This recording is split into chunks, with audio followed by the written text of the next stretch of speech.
A man robs Walgreens, steals a couple bottles of OxyContin, then jumps into a waiting car.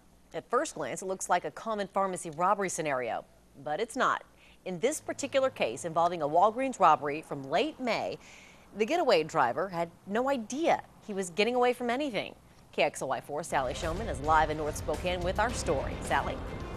Robin, on May 22nd, two complete strangers met each other for the very first time at a bar in downtown Spokane. One of the men asked the other for a ride to a home that he said was near this Walgreens at the intersection of Division and Empire. The man obliged and gave the stranger a ride. Little did he know a seemingly nice favor for a stranger would turn into a brush with the law and 2.5 days in jail. As police swarmed this Walgreens early May 22nd, David Raitner says he had no idea he was chauffeuring the criminal responsible.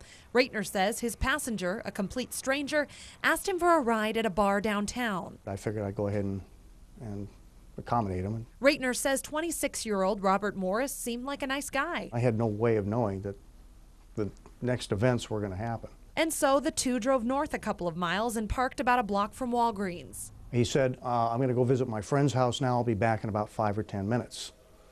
I waited for him. Shouldn't have done that. Once Morris returned, he says there weren't any red flags. He did not seem agitated at all. There was no way of, and I did not see, it's not like he came back with pill bottles falling out of his pockets and stuff like that. The first red flag came in the form of flashing police lights. The police are saying, driver, get out of the car with your hands up.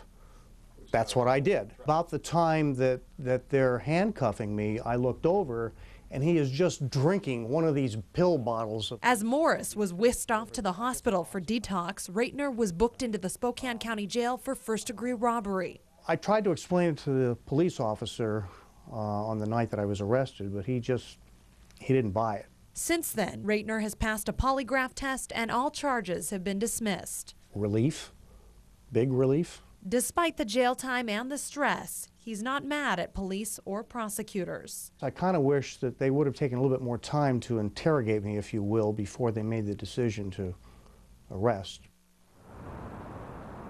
Now, Robert Morris is charged with first-degree robbery in 3 counts of possession of a controlled substance.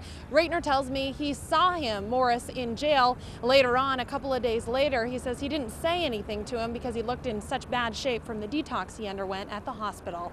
Live in North Spokane, Sally Showman, KXLY4 HD News.